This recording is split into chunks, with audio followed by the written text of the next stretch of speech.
Okay, folks. Well, the front office is not done signing free agents. We did just sign a cornerback, Kristian Fulton. And, look, the front office is doing everything exactly right. I'm going to do a video later on talking more about the salary cap. Joe Ortiz literally just had a press conference recently talking about salary cap. But this is a great move, right? And we have a lot of money available to spend. We're going to talk a little bit more about that here in a second. But again, Joe Ortiz and this front office is doing a great job. You can say nothing bad about what the Spanoses have done so far in the offseason. We really have a lot to thank for, obviously Jim Harbaugh and most notably Joe Ortiz. Again, he's Batman right now, folks. But there's another person I want to talk about that's cooking. So, guys, let's get into it. Bull Bros!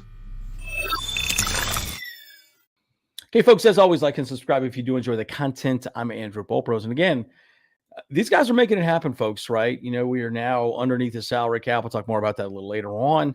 But we're making very smart moves. Now, if I was the GM, again, I'm not, as we know, I would be making the same exact moves. I mean, these moves are exactly the moves I would be making as well. I'm going to talk more about some additional free agents. I think we could go after this towards the end of this video. But again, great job. Spanos family, you are moving up that ladder with me. You may even get a Christmas card from the Bull Bros this year. We'll see. So at any rate, things are looking good, and we do have money to spend. Now, here's an interesting fact. Guess who is now going to be the chef or catering the new practice facility? Wolfgang Puck. I mean, hell yes. That's another good deal. Hey, they are cooking, literally and figuratively. So it's exciting. Now, again, Joe Ortiz, look, you have to say something about Joe Ortiz. He went from one of the worst cap situations in the league and now became probably the fourth best cap situation in the NFL. Now, again, we lost Mike Williams. We lost Keenan Allen. We could talk a lot about that. But again, he's done a fantastic job of navigating the cap and getting us where we need to be. So we'll talk more about that a little later, maybe in another video. That does deserve an entire video on it of itself. But let's talk about the man of the hour. This man right here. Kristian Fulton, cornerback from the Tennessee Titans, and his rookie contract had expired. We scooped him up. Now, again, he was flown to L.A., had dinner with the Spanos family and everyone you saw in that first picture. That's why I showed the picture. This is a big signing. To me, this is probably the bigger of the most of the signings thus far, largely because he's a cornerback. It's a one-year deal, and he's got a lot to prove, folks. Now, again, just so you know, he's number 56 as a free agent underneath Greg Rosenthal's top 101 free agents for the NFL. Look, bottom line, he's not the best, right? Fulton's coming off a subpar season, which he garnered a career low 46.4 overall PFF grade. Yowzers. Insert the, sound effect. I mean, look, bottom line, he didn't have a great season. Nonetheless, he was a 61st overall pick in 2020 in the NFL draft. He's only 25, folks. Okay, he's only 25. He has a high ceiling, despite, of course, being humbled in the 2023 campaign and benched a lot, had a hamstring injury.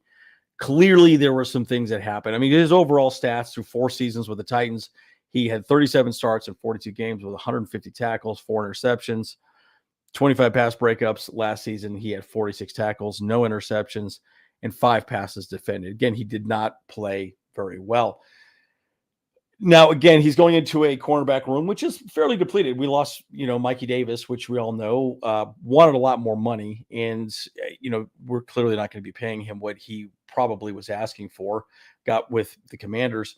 But again, Asante Samuel, Dean Leonard, and Jasir Taylor. Those are so there's 4 now in the cornerback room for the Chargers. Now, we'll talk a little bit more about that a little later on. But again, a lot of people are going to look at this and say, well, he's a bust, horrible, not good. I'm just going to give you my general take on players and players coming into the league, right? The reality is this. It's not just about the player. It's also about the player going to the right scheme and the right fit.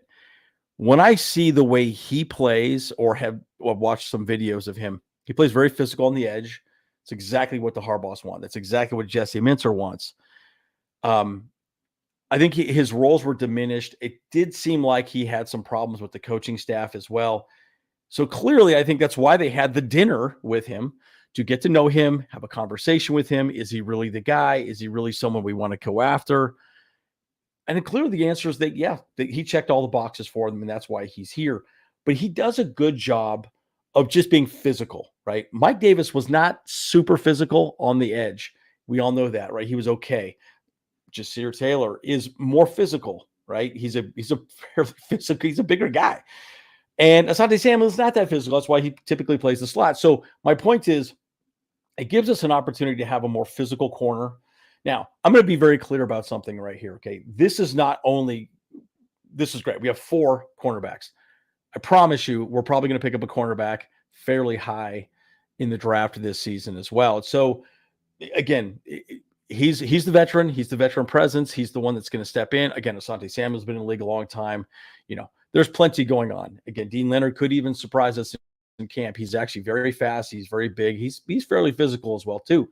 But again, my point is Kristian Fulton gives us that cornerback depth. And again, just from a blanket statement, this is why I like what really Joe Ortiz has been doing is he's bringing in veterans cheaply. He's not spending a ton of money, not putting all of his eggs in one basket, which is what the prior regime, Telesco and Staley, did. We had 4 people, all of our eggs in one basket. And how did that work out? It didn't work out great. Now, again, I do suspect we are going to draft a corner at some point during this. Now, I will say this, going back to Kristian Fulton specifically, again, he's a low-cost starter, right? In the secondary. He will be a day one starter for the team, most likely, unless something really tragic happens or just really, I don't know, has some major problems. But again, Fulton declined out. This is telling. This lets you know that he was definitely recruited and wanted by other teams.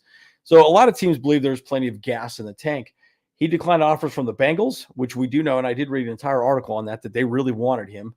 The Broncos and Cardinals before agreeing to a 1-year contract with the Chargers. Now, let's be very clear about that. It's a 1-year contract. Usually 1-year contracts are sort of prove-it type contracts where you're like, okay, you're coming off an offseason, we'll pay you base, $3 million, $4 million, whatever, and you get incentives. So I truly believe this is more of an incentive-based contract, which is going to be great. But again, the Chargers have not done great recently with cornerback signings. J.C. Jackson is a complete bust. By the way, we're still paying his ass. I think $20 million we're paying him this year still. Joe Ortiz had to take that on. Guys, this is such a smart move, right? He's a veteran. He's young, has a lot to prove. We all know sometimes just a change of scenery can make a huge difference. And again, I know he's a bit of a bust. A lot of people don't particularly like him. I think he will be very fine and fine within the system. Jesse Minter is going to keep things very simple. Again, he's a LSU alum, and that could help his market value considerably. Everyone likes LSU players. Everyone likes Alabama players. Everyone likes, Georgia players, right?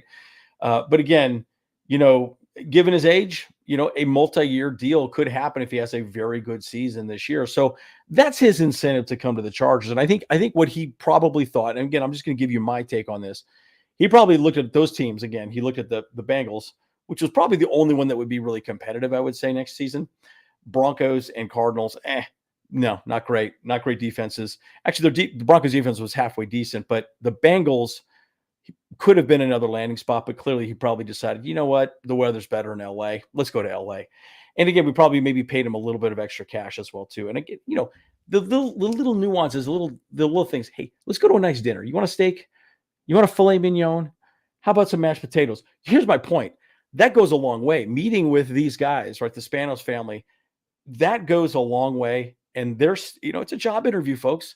That's what that is. And you got to make sure the guy's going to be available right now. And again, injury issues, things like that. You cannot plan for those things, right? So, I always think of it this way, right? At the end of the day, injuries happen. It's a physical sport. You know that. I know that. Get him with Ben Herbert, get him ready to go for the NFL season, and do well on a prove-it contract. So we do have one more slide here. These are some of the available. A few of these guys are available. I don't really know. The guy that I really want, and I wanted to show this, is J.K. Dobbins in the middle there. I would love for us to go get him as well. Again, he has a lot of injury issues. You might say, well, Andrew, we're going to get a running back in the draft. I'm sure we are. But here's the thing. Running backs get hurt a lot, right? And this is the whole point about building depth. You want players. J.K. Dobbins, when he is healthy, dude, that guy is mind-blowing. Mind-blowing. And my point is, he is a very good, player that we could just go after and sign very cheap because of his injury issues. There's a lot of them.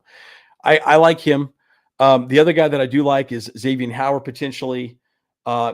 Maybe Adoree Jackson, but again, and then Trent Brown was actually just re-signed, so he's off the table. I don't really see any tackles that are really worth mentioning left in free agency. So again, you may see a few more moves a little later on, but guys, this is an exciting signing. I'm happy with it. What do you guys think? Good, bad? What rate would you give it? What A, B, C, D, E, F, G? Wait, yeah, you get what I'm saying. I like this signing. It's good to have some veteran presence in the room. Again, I do believe we are going to draft a cornerback fairly early on in the draft. I mean, who knows? Might even be our first pick, right? If we trade back, might not go for Bowers, might get that guy from Alabama or that dude from Toledo. Drawing a blank on both their names in this. Leave a comment down below if you know their names. As always, Andrew Bopro. See you guys in the next one.